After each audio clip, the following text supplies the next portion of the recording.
오늘은 호북성, 즉 후베이의 대중명주 치강주에 대한 이야기를 좀 해보려고 합니다. 치강주, 여기 글자가 보이시죠? 지자는 가지 지자입니다. 강이 가지처럼 벌어지고 있다. 벌어진 강이 여기로 하나로 합해진다. 그런 뜻이 되겠죠.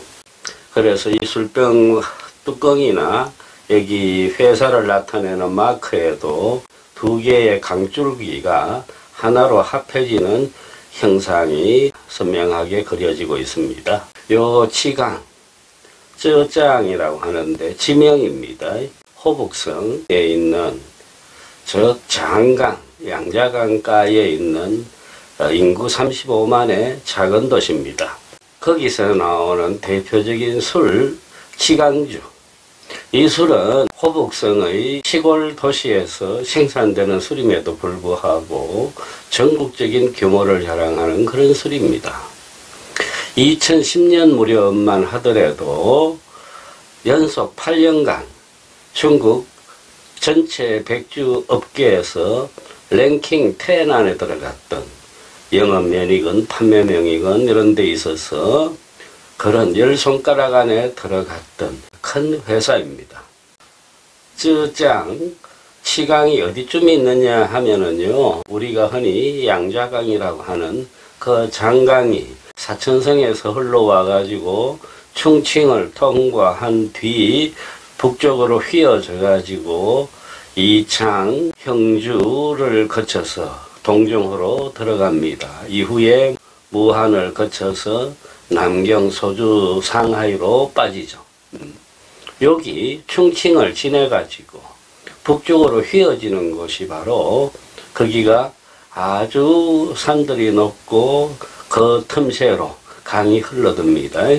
협곡인데 거기를 우리는 흔히 삼협이라 그러죠. 샨시아입니다. 현재는 거기에 세계 최대의 댐이 있죠. 샨시아 댐입니다. 그것이 그 물막이가 어디쯤 있냐 하면은 이창에 있죠. 그 이창에 소속된 작은 도시가 바로 치강입니다. 그래서 흔히 예로부터 이 치강을 가리켜서 삼협을 지키는 동쪽의 대문이다. 이렇게 말했어요. 삼협으로 들어가는 입구이기도 하다라는 뜻이죠. 이 치강에는 그래서 강구라는 나루터가 있습니다. 강의 입이다라는 뜻이겠죠. 강구. 현재도 이 강구라는 지명이 있고 술회사도 이 치강시 강구에 있습니다. 양자강의 아주 중심지의 요지에 있는 나루터이다 보니까 자연스레 사람과 물자의 내왕이 빈번할 수밖에 없습니다. 사람과 물자의 내왕이 많다 보니까 절로 상업이 발달되고 상업이 발달되다 보면은 또 술산업이 발전하는 것이 자연스러운 현상입니다. 그래서 흔히들 이 치강 지역에서 술산업은 언제부터 있었느냐? 2000년 이전부터 번성했다라고 보고 있습니다.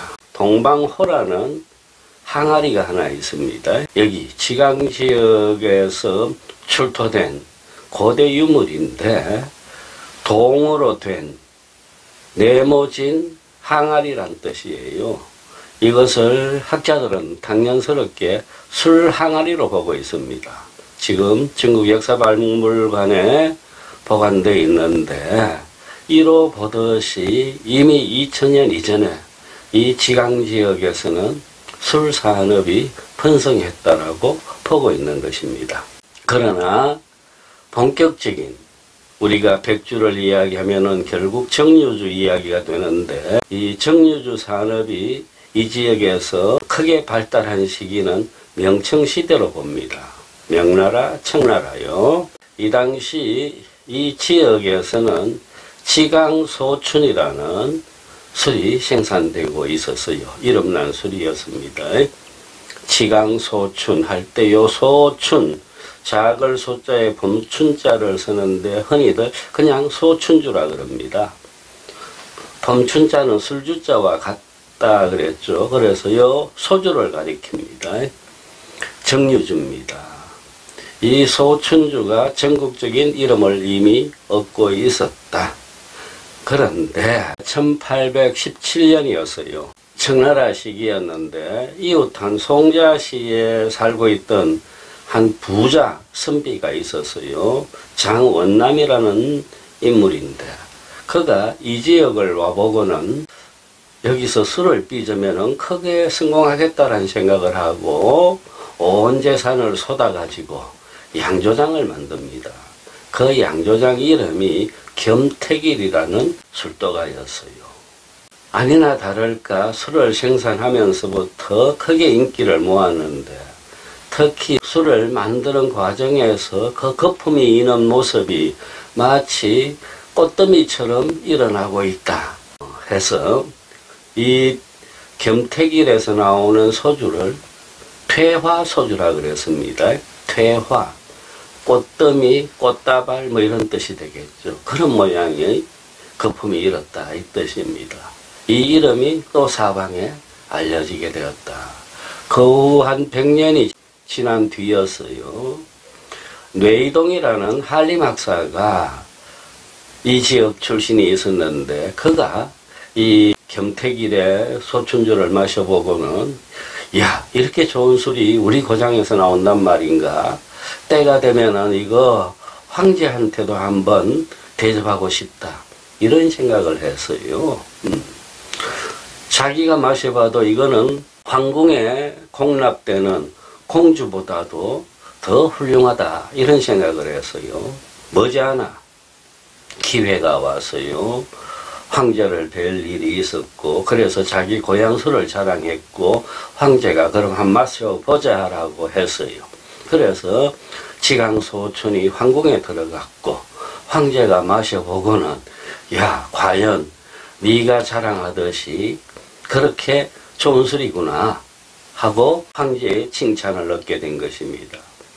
그 봉건 시대에 황제가 한번 이런 찬사를 하게 되면은 그 소문은 이내 전국적으로 퍼지게 됩니다. 이때부터 지강소춘주는 정식으로 황궁에 들어가는 공주가 되었고 또 그만한 유명세를 가지게 되었습니다. 이후 1927년 무렵이었어요.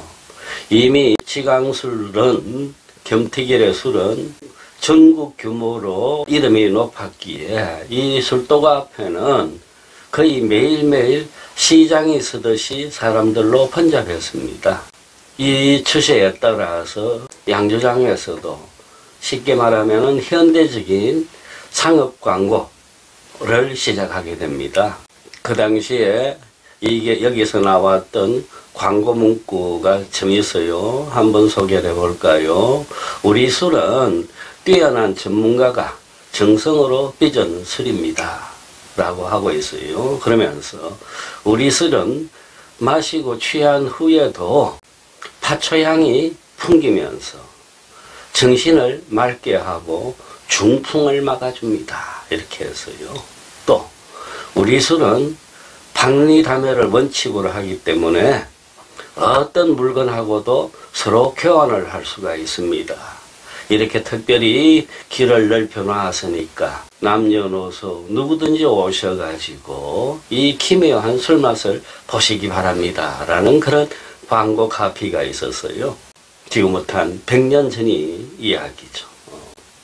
이후 1949년에 중국 공산정부가 수립되죠. 그래서 50년부터 57년까지 이 당시에는 벌써 겸택일 외에도 열 몇 개의 양조장들이 이 지강 강구에 있었는데 이것들을 공산정부에서 다 매수해버립니다.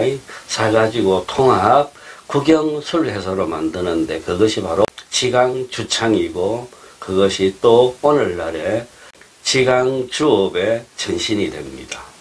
그 훨씬 이전에 장원남이는 왜 여기가 특별하게 술산업이 잘 될 거라고 여겼는가, 그 다음 그 후에 100여 년의 역사를 지니면서 어떻게 그런 발전을 겪을 수 있었는가, 그것은 이 지강이 위치하고 있는 지리적인 환경, 그리고 그 자연 토대, 이런 것들 때문이라고 볼 수 있습니다. 여기는 아주 강줄기들이 많다 보니까 물이 풍부합니다. 또 기후가 온화한 데다가 습기가 많아서요, 늘 눅눅한 날씨입니다. 그러다 보니까 설에 꼭 필요한 유익한 미생물들이 번성에 아주 유리한 자연 조건이 될 수 있었다라는 겁니다.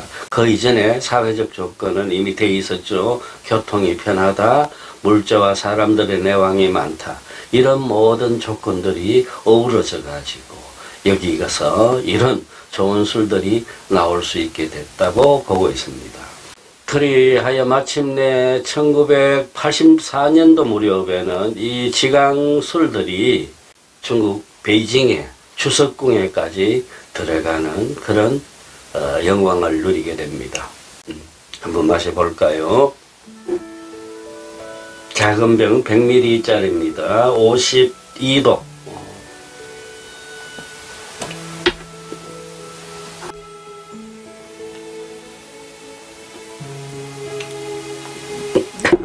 술잔은 여전히 마오타이 술잔입니다.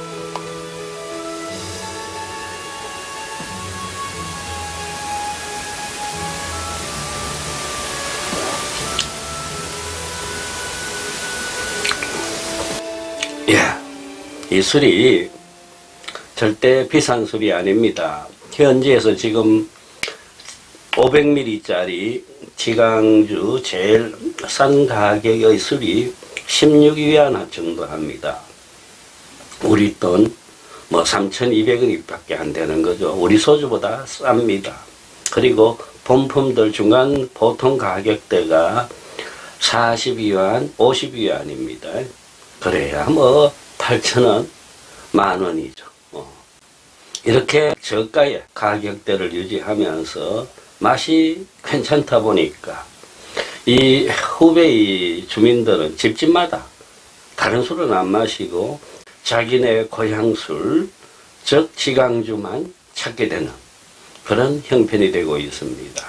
아주 고급 술들의 경우는 다 외지 술들이 들어와 가지고 시장을 장악하고 있어요. 예를 들면 뭐 마오타이나 오량액 같은 것이 이 최고급 시장들을 장악하고 있는 것은 다른 성과 비슷합니다만은 환경이 중간대 가격 이하 그 시장은 지강주가 꽉 움켜쥐고 있다고 봐도 무방합니다. 예를 들면 강서성에서 사특주가 독판을 치듯이 그런 현상을 보입니다.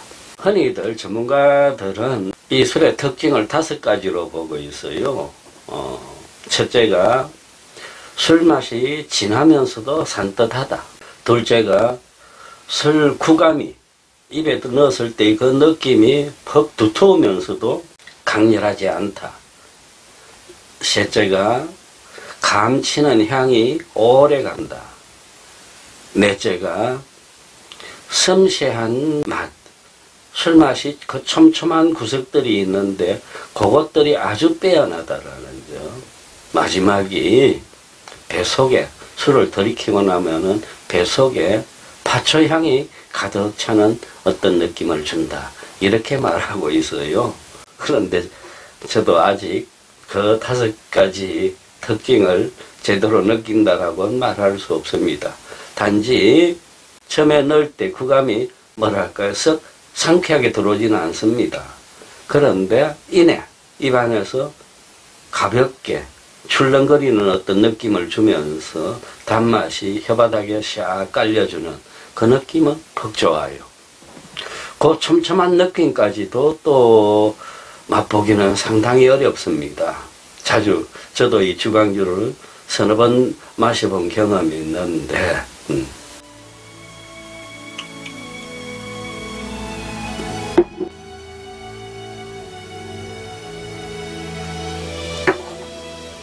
그리고 뒤끝이 가볍습니다. 산뜻하다고 할 수 있어요. 농향 특유의 향이 입안에 가득 차주는 그것도 뭐 무난합니다.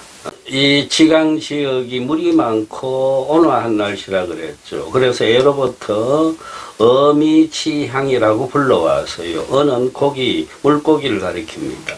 미는 쌀이고요.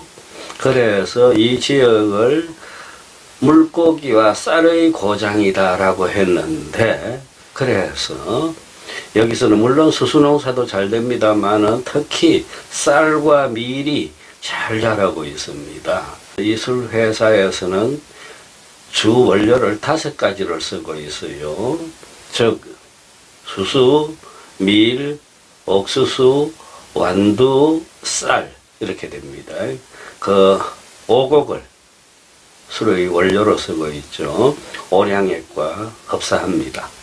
호북성에서 또 5손가락 안에 드는 술 회사들이 여러 있는데 그 중에 도화향이라는 술이 있습니다.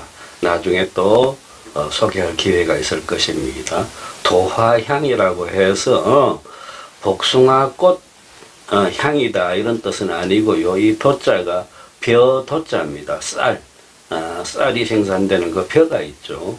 벼의 꽃, 거기서 풍겨나는 향이다라고 하는 도화향이라는 이름의 술이 있는데, 그 회사도 이 지강주가 인수를 해가지고 쉽게 말하면 호북성의 술을 다 장악해버린 것이 바로 이 주광주다 이렇게 봐도 무방합니다. 첫째, 싸고 술값이, 그리고 마시기에 아주 무난하고 전혀 입안에서의 거부감이 역한 느낌이 주지 않는 그런 술이다. 그렇기 때문에 이것은 호북성 주민들 뿐만이 아니고 성 밖에 전국 전역으로 이 술이 퍼져나가 가지고 그만한 대중의 인기를 모으고 있다고 봐도 무방합니다. 자, 우리나라에도 이 술이 수입되는 걸로 알고 있어요. 혹여 중국이나 이 땅에서 지강주를 만나서 드실 기회가 있으시거든. 스스로가 자랑하는 오묘한 5가지 맛을 풍긴다라고 하는 그것을 나도 어느 정도 감 잡을 수 있을까, 맛볼 수 있을까를 생각해 보면서 음미해 보시는 것도 좋을 듯 싶습니다.